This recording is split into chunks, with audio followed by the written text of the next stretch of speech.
Selamat datang di Vital Channel, semoga kita bahagia.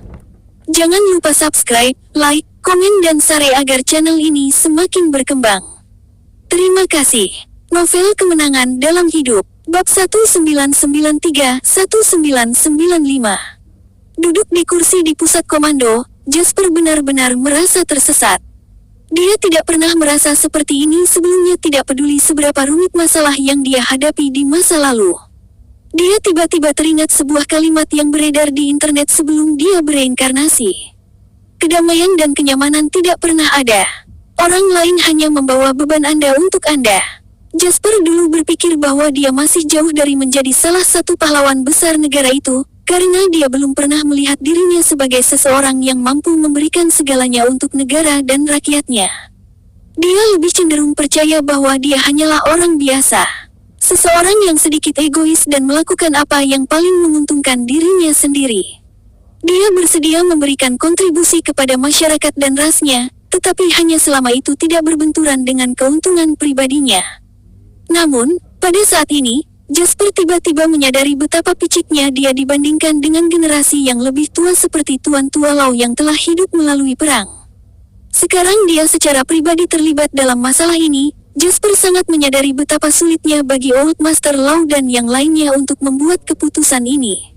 Baru 1 jam sejak pasar dibuka. Ini berarti bahwa mereka baru menyadari apa yang akan terjadi 1 jam yang lalu, telah mengevaluasi dan membuat keputusan tentang situasi di masa depan, kemudian mencapai konsensus. Jasper tahu dia tidak bisa menunjukkan keberanian seperti itu. Dia tahu dia tidak memiliki apa yang diperlukan untuk melakukan sesuatu yang begitu tanpa pamrih. Inilah alasan mengapa keberanian dan sikap tidak mementingkan diri sendiri telah memukul Jasper begitu keras. Pikiran dan hatinya kacau. Anjloknya Harbor Stocks tidak akan melambat hanya karena emosi seseorang. Jauh di New York, Amerika Serikat, Soros menatap layar di mana pasukannya tanpa lelah menyerang Harbor Stocks dengan tangan bersilang. Dia tidak bisa tidak bertanya, "Rogers, menurutmu apa yang akan dilakukan Jasper?" Rogers menjawab dengan tenang, dia tidak punya pilihan lain. "Jadi menurutmu apa yang akan dia lakukan? Akankah mengabaikan apa yang terjadi, atau akankah dia bergegas untuk menyelamatkan Harbor Stocks?" Soros melanjutkan dengan penuh semangat, menempatkan diri pada posisinya. Pilihan terbaik adalah menyerah pada Harbor Stocks dalam menghadapi serangan seperti itu. Bagaimanapun, begitu Harbor Stocks ambruk, pemerintah daratan akan menggunakan Songer Dollars untuk menjamin nilai tukar Harbor Dollar. Jasper tidak akan menderita kerugian, dan tidak ada yang akan menyalahkannya karena tidak membantu.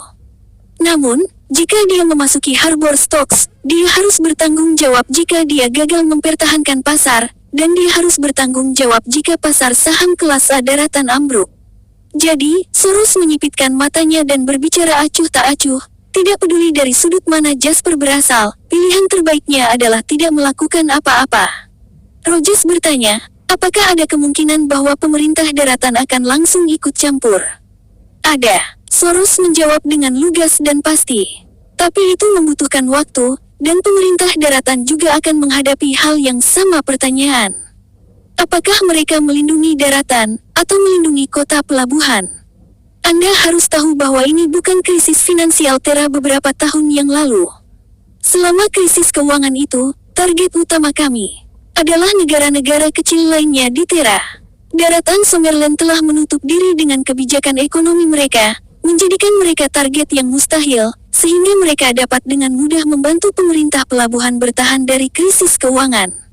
Tetapi pemerintah daratan sekarang menghadapi tekanan yang tidak kurang dari yang dilakukan pemerintah pelabuhan saat itu. Tatapan Soros bersinar terang saat dia melihat ke timur. Dengan nada santai dan senang, dia berkata dengan tenang, "Jadi sekarang, kita hanya perlu menunggu dan melihat keputusan apa yang akan mereka buat. Entah itu yang pintar atau yang bodoh, semuanya sudah diatur setelah Anda bergerak, tidak ada waktu untuk menyesal. Saya menantikan untuk melihat apa yang akan mereka lakukan." Pak, lain, Harbor Stock Market berada di 8.159 poin. Mereka tidak bisa bertahan lebih lama lagi. Jake mengingatkan dengan lembut begitu dia mendekati Jasper. Jasper mengangguk. Tatapannya tetap terpaku pada layar, tetapi dia tidak mengatakan sepatah kata pun. Jake membuka mulutnya, tetapi memutuskan untuk tidak mengatakan apapun pada menit terakhir, memilih untuk pergi dan menutup pintu di belakangnya. Pada saat yang sama, anggota tim di luar mendongak dan menatap Jake yang berjalan keluar dari ruang komando Jasper. Melihat Jake menggelengkan kepalanya, semua orang mendesah entah kenapa, entah karena lega atau kecewa. Kemudian mereka melihat ke bawah dan terus bekerja. Jake sedang menunggu Jasper membuat keputusan. Tim menunggu Jasper membuat keputusan. Soros dan Quantum Funds sedang menunggu Jasper membuat keputusan. Seluruh dunia di luar sedang menunggu Jasper untuk membuat keputusan. Di Inggris Raya, di sebuah kelas di Sekolah Ekonomi Modern Royal Business Academy, seorang profesor dengan kedudukan akademis yang tak tertandingi dalam komunitas ekonomi internasional saat ini sedang menonton siaran langsung untuk menangkap setiap perubahan Harbor Stock dengan murid-muridnya. Tuan-tuan dan nyonya-nyonya, belum ada tanda-tanda perubahan apapun dengan Harbor Stocks karena terus merosot. Apakah Anda punya pemikiran tentang ini? Profesor tua itu mendorong kacamata ke atas hidungnya dan bertanya dengan senyum cerah. Harbor Stocks tidak lagi memiliki dana untuk melawan. Tanpa sumber pendanaan eksternal, hanya masalah waktu sebelum pasar ambruk. Bahkan, itu sudah mulai macet. Ini adalah jawaban dari sebagian besar siswa di kelas. Profesor tua itu mengangguk dan bertanya, adakah pemikiran lain? Anjloknya Harbor Stocks secara langsung akan mempengaruhi perekonomian Harbor City dan dengan demikian mengakibatkan fluktuasi nilai tukar Harbor dolar. Ini bukan kabar baik bagi Summerland, yang sedang berusaha meningkatkan status ekonomi globalnya. Baik itu dari sudut pandang politik atau ekonomi, Summerland harus membuat keputusan yang sangat berat selama masa sulit ini. Salah satu yang akan menelan biaya yang lumayan, tidak peduli apa keputusannya. Ini adalah jawaban dari siswa terbaik di kelas. Senyum profesor tua itu semakin dalam. Pada saat yang sama, sebuah suara melayang dari sudut kelas. Profesor, saya pikir apa yang terjadi pada Harbor Stocks akan sangat berdampak pada hasil perang finansial ini. Dari runtuhnya pasar saham Amerika Serikat hingga serangan balik yang diluncurkan di pasar saham daratan Summerland, dan hingga pemecahan kebuntuan antara JW Foundations dan Quantum Funds. Profesor tua itu tertegun sejenak, dan semua orang menoleh untuk melihat orang yang berbicara. Hanya untuk menemukan bahwa itu adalah pria berkacamata yang agak kaku dan ramping dari timur. Dan saya yakin Harbor Stocks akan menjadi medan pertempuran terakhir yang menentukan pemenang antara Jasper dan Soros. Kemenangan perang ini akan berdampak langsung pada situasi keuangan Amerika Serikat dan Summerland. Mengingat besarnya pengaruh kedua negara, sangat mungkin bahwa setiap perubahan akan memancar keluar dan mempengaruhi situasi keuangan global. Dengan kata lain, kita sedang menyaksikan sejarah. Kata-kata pemuda itu mengejutkan semua orang di kelas. Semua orang di sini adalah mahasiswa ekonomi keuangan yang sangat berbakat. Terlepas dari negara manapun mereka akan bekerja di masa depan, mereka semua akan menjadi bagian dari pusat ekonomi keuangan dunia yang sebenarnya dari stasiun kerja masing-masing. Tetap saja, mereka terkejut dan senang dengan apa yang mereka dengar. Tidak semua orang memiliki kesempatan untuk menyaksikan sejarah. Namun, pada saat ini, semua orang memiliki pertanyaan yang sama di benaknya. Apakah dia mengatakan yang sebenarnya? Profesor tua itu memandang pemuda timur yang lemah dan bertanya dengan gembira, siapa namamu?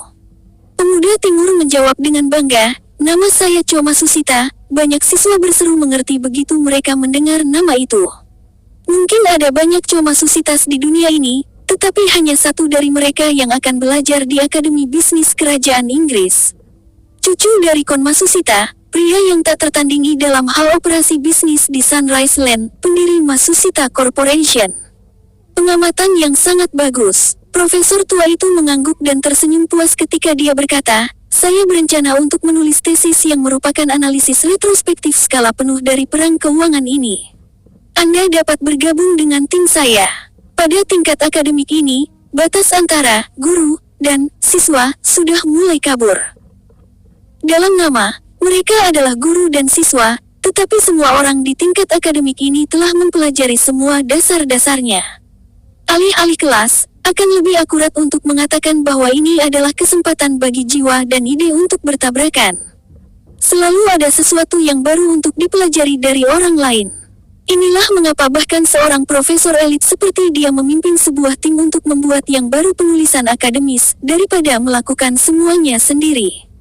Perang keuangan ini adalah perang berskala besar, dengan efek yang begitu luas sehingga banyak ekonom keuangan telah membuat persiapan untuk mulai mempelajarinya dan mencoba peruntungan mereka untuk memenangkan hadiah Nobel Ekonomi berikutnya. Itu adalah rencana profesor tua itu.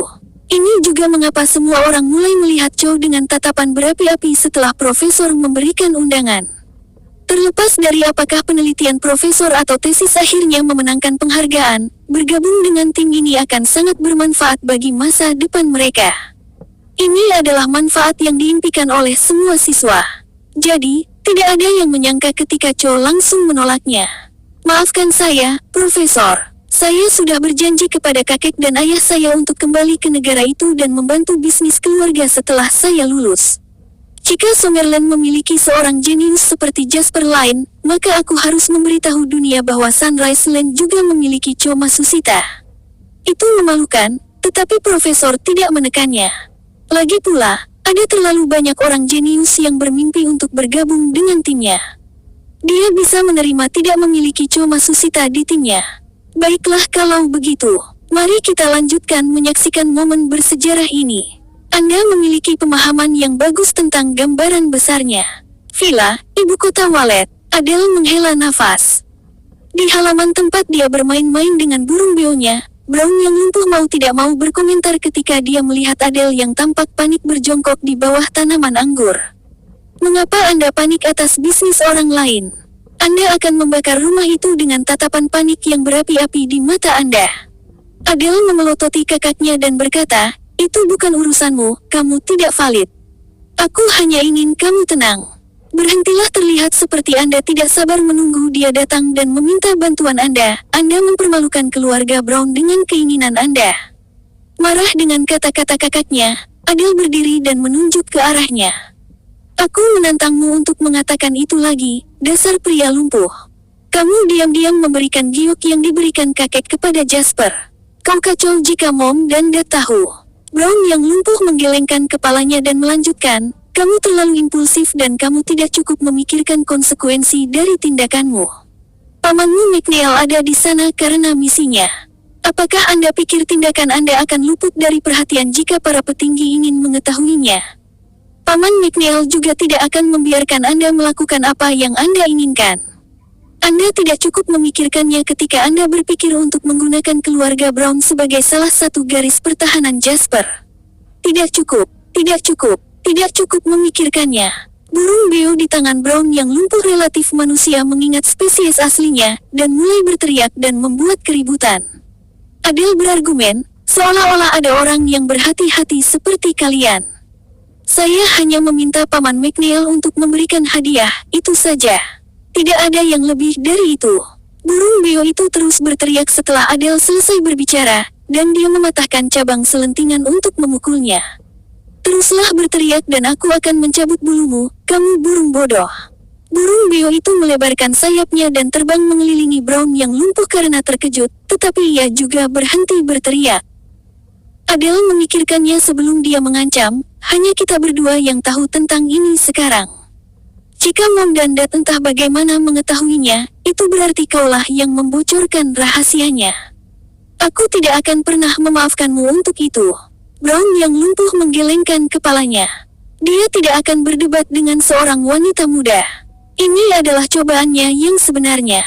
Kami sudah menunggu lama untuk ini, jadi apa lagi? Tunggu dan lihat saja. Kami menunggu, mereka menunggu, bahkan mereka yang di atas sana. Brown yang lumpuh menunjuk ke langit di atas untuk berkata, mereka juga menunggu. Aku sudah mengatakan ini sejak lama, bukan? Tidak mudah menjadi panutan. Jika sebuah tiang ingin pohonnya tetap tumbuh lurus, tiang tersebut harus mampu menahan tekanan dan berdiri kokoh terlebih dahulu. Ini adalah cobaannya, itu tidak akan mudah. Adele mengerucutkan bibirnya dan bertanya dengan rasa bersalah. Tetap saja, keluarga di Harbor City sudah mengorbankan diri mereka sendiri. Bukankah terlalu berlebihan meminta mereka untuk dikorbankan juga? Terlalu banyak untuk siapa? Jasper atau orang-orang di kota kekaisaran? Brown yang lumpuh memandang Adele dengan serius dan berkata dengan sungguh-sungguh, dari perspektif strategi perang nasional, prioritasnya akan selalu untuk melayani dan menguntungkan mayoritas. Setiap pengorbanan yang dilakukan tidak akan sia-sia. Orang sendiri akan mengerti dan melihat alasan. Adele berkata dengan tidak sabar, "Aku benar-benar benci ketika kalian berbicara begitu tidak jelas. Katakan saja padaku apa yang telah direncanakan oleh para petinggi." Brown yang lumpuh memutar kursi rodanya dan berjalan kembali ke dalam rumah. "Saatnya membaca. Aku akan kembali membaca, jadi jangan ganggu aku."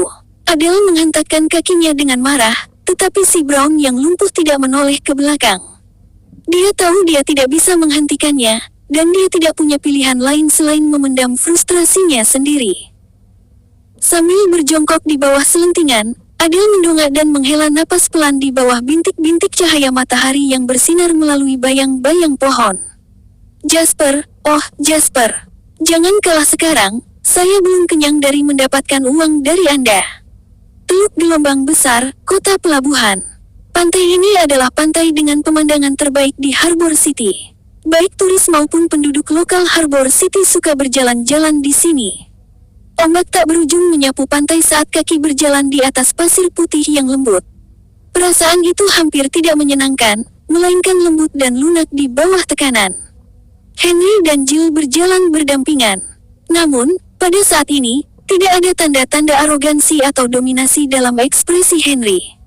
Alisnya berkerut seolah mengkhawatirkan sesuatu. Tanpa kebanggaan, fitur dan tepi Henry dihaluskan menjadi sesuatu yang lebih lembut. Jill sepertinya menyadari bahwa Henry mengkhawatirkan sesuatu, jadi dia memilih topikmu dan mulai berbicara.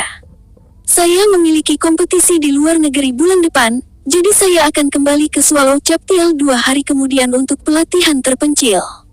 Aku tidak akan bisa menghabiskan waktu denganmu kalau begitu."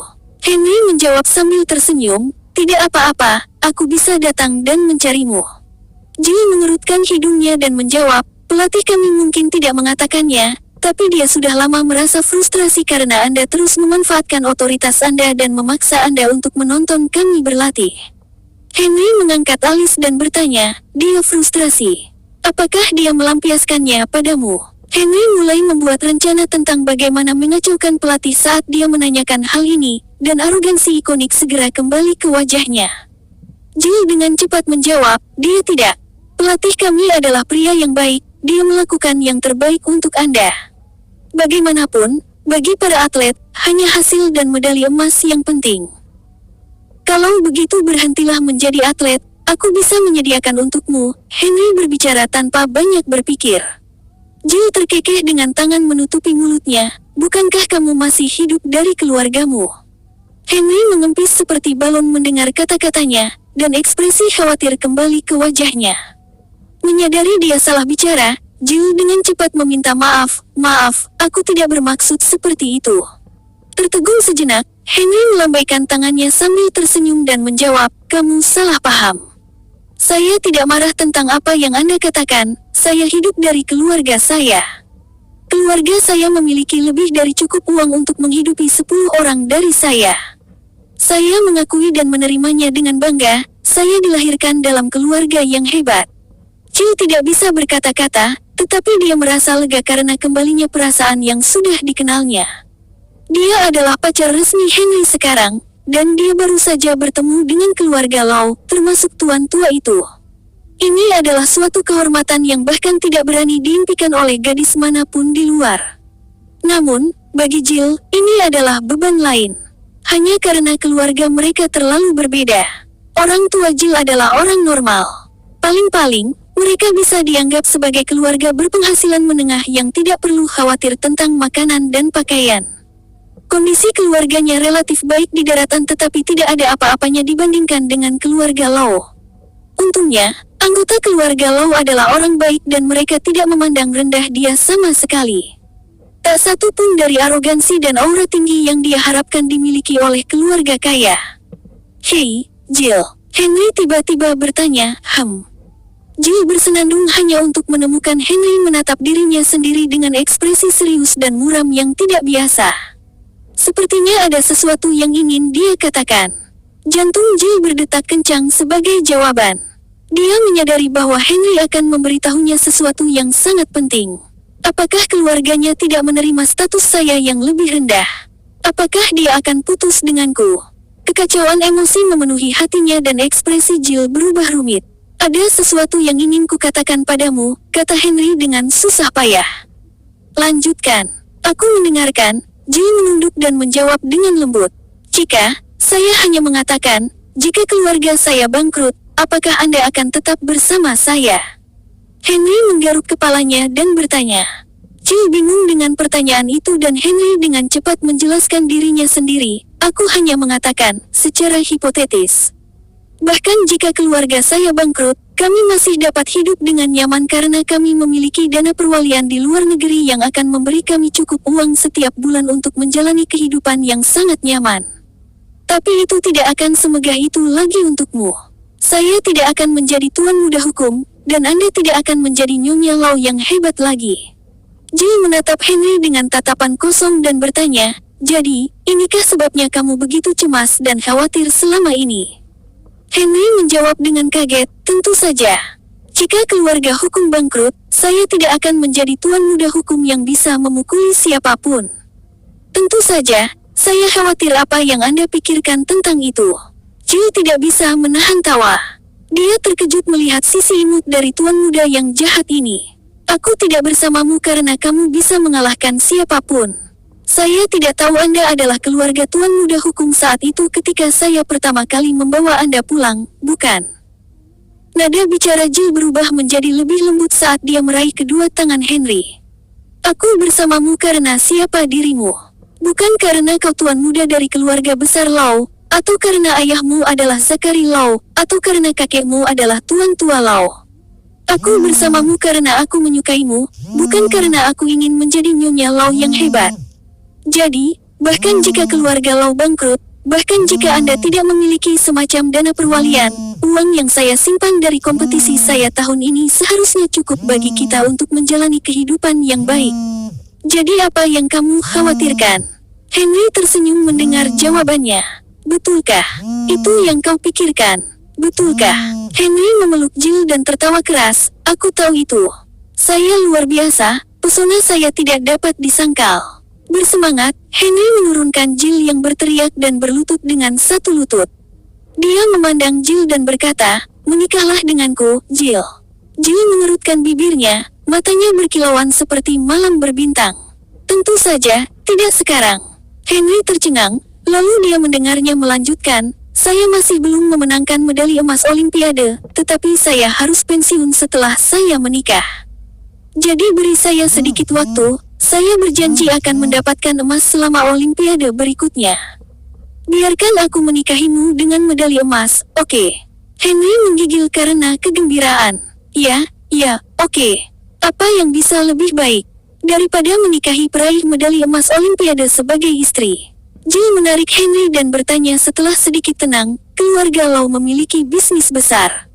Mengapa Anda merasa khawatir akan bangkrut?